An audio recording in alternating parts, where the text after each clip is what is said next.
Olá, meus queridos, a graça e a paz do nosso Senhor Jesus Cristo. Vamos dar sequência à nossa série de estudos bíblicos, dando continuidade ao livro do profeta Naum, hoje no capítulo 3. Vamos ver o que diz a palavra do Senhor sobre a destruição da cidade de Nínive. Vamos ver aqui no capítulo 3. Ai da cidade sanguinária, repleta de fraudes e cheia de roubos, sempre fazendo as suas vítimas. O estalo dos chicotes, o barulho das rodas, o galope dos cavalos e o sacudir dos carros de guerra. Cavaleiros atacando, espadas reluzentes e lanças cintilantes. Muitos mortos, montanhas de cadáveres, corpos sem conta, gente tropeçando por cima deles.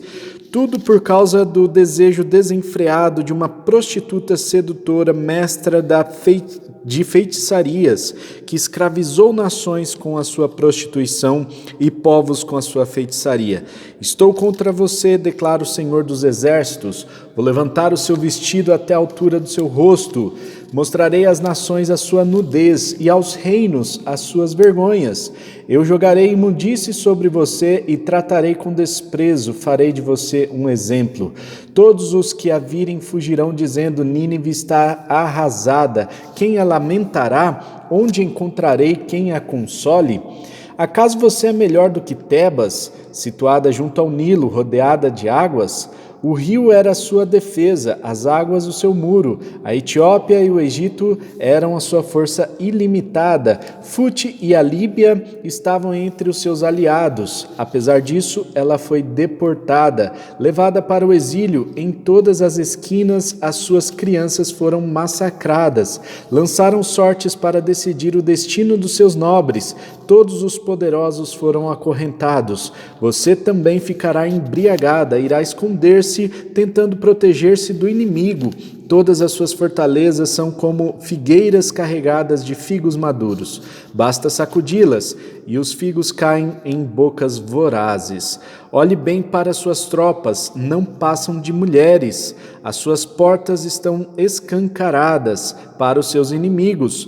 O fogo devorou as suas trancas. Reserve água para o tempo do cerco. Reforce as suas fortalezas. Entre no barro, pise a argamassa, prepare a forma para os tijolos. Mesmo assim, o fogo consumirá você, a espada a eliminará, e os gafanhotos devastadores a devorará. Multiplique-se como gafanhotos devastadores, multiplique-se como gafanhotos peregrinos. Você multiplicou os seus comerciantes, tornando-os mais numerosos que as estrelas do céu, mas os gafanhotos devastadores, eles devoram o país e depois voam para longe. Os seus guardas são como gafanhotos peregrinos, os seus oficiais como enxames de gafanhotos que se juntam sobre os muros em dias frios, mas quando o sol aparece eles voam, ninguém sabe para onde.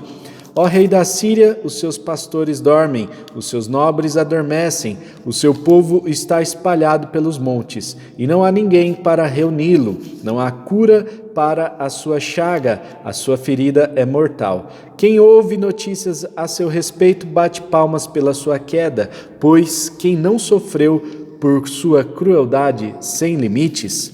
Meus queridos, nós vemos aqui no capítulo 3 do profeta Naum uma escrita poética e profética também, declarando aqui como Nínive seria destruída. Temos alguns detalhes, assim como no capítulo 2 nós vemos detalhes absolutos daquilo que aconteceu com a destruição de Nínive, e a gente vê agora no capítulo 3 que temos alguns detalhes horríveis, né? Então a cena era de destruição total, corpos espalhados por toda a cidade, muito sangue sendo derramado, e as pessoas que chegavam até a cidade precisavam se desviar dos corpos, tropeçando sobre os corpos. Então o cenário é realmente horrível, a cena aqui, né? No entanto, nós vemos que Nínive teve aqui pelo menos três grandes pecados citados aqui no capítulo 3, que foram o motivo da sua queda.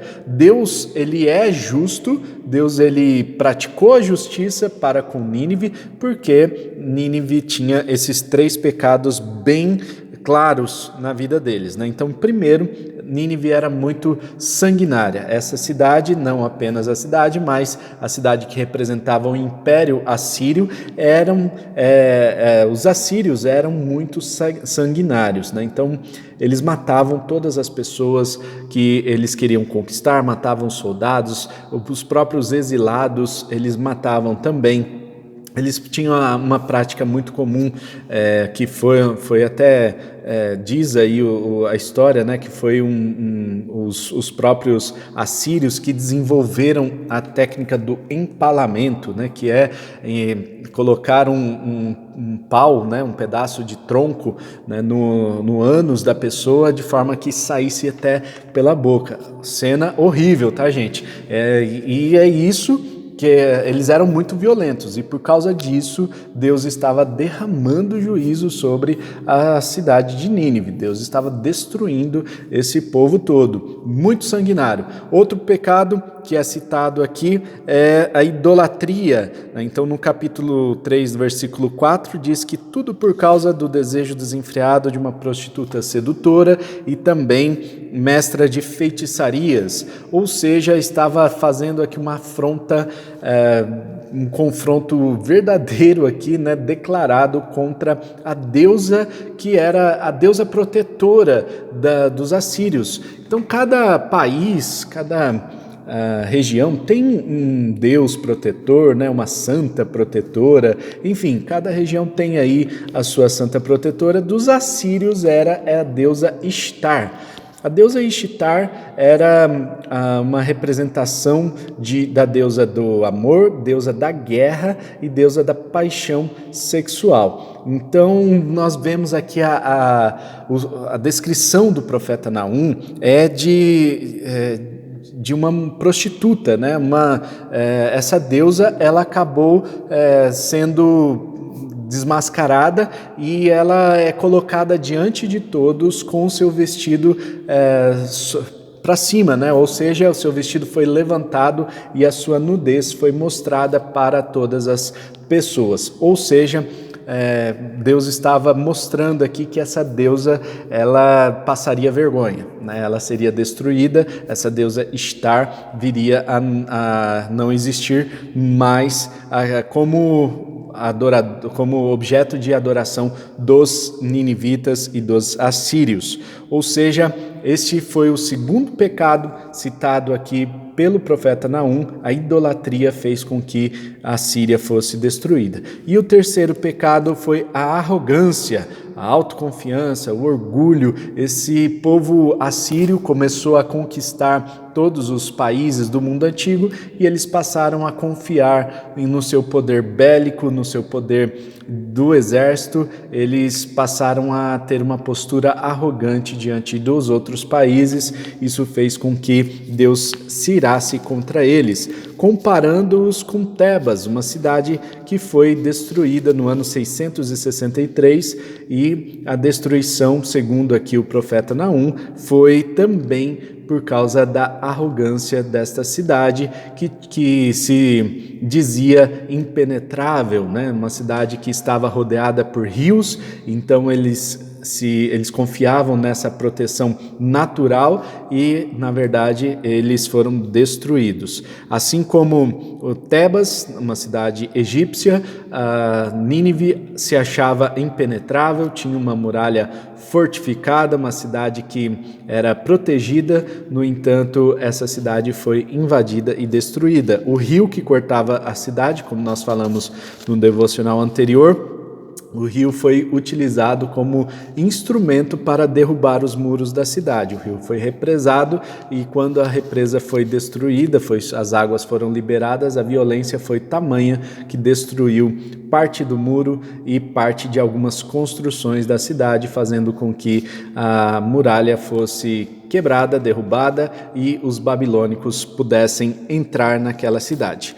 A Babilônia seria o grande instrumento de Deus para a destruição da cidade de Nínive, que nós vemos aqui que é comparada com uma praga de gafanhotos. Então, no finalzinho do capítulo 3, nós vemos essa figura dos gafanhotos, nós vemos 2 tipos de gafanhotos aqui descritos, e como nós já falamos lá no estudo do profeta Joel, aqui não quer dizer que existem gafanhotos ou espíritos malignos por trás desses tipos de gafanhotos, tá? Não é o gafanhoto devorador que é o problema, mas aqui está se fazendo uma analogia em relação aos tipos de gafanhotos, 2 tipos, né, de gafanhotos que existia naquela época. Eram gafanhotos que peregrinavam, ou seja, que eles migravam em certa época do ano, né? Então o nome desse tipo de gafanhoto, né, era lacustas, né? Lacustas era então esses gafanhotos que locustas eram os gafanhotos que viviam ali naquela região, e havia muitas pragas de gafanhotos, e esses gafanhotos, eles chegavam num lugar, eles comiam toda a plantação, destruíam a cidade e depois eles iam para outros lugares, e por isso atribuía-se a cada fase do crescimento do gafanhoto um nome para ele. Tá? Então, nós temos aqui o gafanhoto peregrino, o gafanhoto devastador, que passa, como a ilustração aqui é como se ele tivesse passado pela cidade de Nínive e deixado apenas destruição quando eles migraram. E para encerrar o capítulo 3 do profeta Naum, eu achei muito interessante. O profeta Naum termina assim como o profeta Jonas termina os seus escritos, com uma pergunta retórica, é claro, que fica sem a resposta no final, mas é uma pergunta que traz um pouco do sentimento do profeta em relação a tudo aquilo que estava acontecendo. Essa lamentação escrita pelo profeta Naum era algo muito comum, uma poesia daquela época escrita lamentando pela destruição da cidade de Nínive antes mesmo dela ter acontecido. E o texto termina no versículo 19 dizendo: não há cura para sua chaga, sua ferida é mortal. Ou seja, o juízo, o destino da cidade de Nínive já estava determinado. Quem ouve notícias a seu respeito bate palmas pela sua queda, ou seja, as pessoas iriam celebrar a queda dos assírios. Nínive, quando fosse destruída, o povo iria celebrar, pois quem não sofreu por sua crueldade sem limites, o mundo todo antigo havia sofrido por causa da crueldade desse povo assírio, e por isso o povo estava festejando a derrota da Síria, o levante dos babilônicos contra os assírios, e também tudo o que estava acontecendo, o povo estava feliz por ver os assírios sendo derrotados. Vejam só que os assírios sumiram do mapa sem deixar saudades. Que pena! Era um império muito grande que poderia ter contribuído muito para o crescimento da economia mundial. No entanto, eles foram destruídos e não deixaram saudades para ninguém. Vamos orar? Pai Celestial, muito obrigado a Deus, porque nós podemos ver a sua ação na história da humanidade, e até os dias de hoje o Senhor tem o controle de toda a história da humanidade em suas mãos. O Senhor revela aos seus filhos toda a sua boa vontade, e Deus, que o Senhor continue nos abençoando, continue cuidando de cada um de nós, para que nós vejamos esses exemplos bíblicos e possamos ter as nossas vidas transformadas. Que o Senhor nos ajude a vencer todo tipo de violência, de não compactuar com a violência ao nosso redor. Que o Senhor nos ajude a vencer todo tipo de idolatria, e que o Senhor nos ajude a vencer a arrogância, a autoconfiança, o orgulho, que nós sejamos pessoas humildes, que dependem do Senhor e confiam que o Senhor está cuidando de cada detalhe das nossas vidas, que assim nós possamos glorificar o Teu santo nome. É o que nós oramos em nome de Jesus. Amém e amém. Amém, meus queridos? Não se esqueça de compartilhar esse vídeo e se inscrever no nosso canal para ficar por dentro das novidades. E nós temos feito aqui os devocionais praticamente todos os dias, né, de segunda a sexta, porque nós queremos formar um exército de leitores da Palavra de Deus, pessoas comprometidas em ser cristãos genuínos, que leem e estudam a Palavra de Deus e que levam o cristianismo a sério, né? Então, tamo junto, um forte abraço, até amanhã, tchau!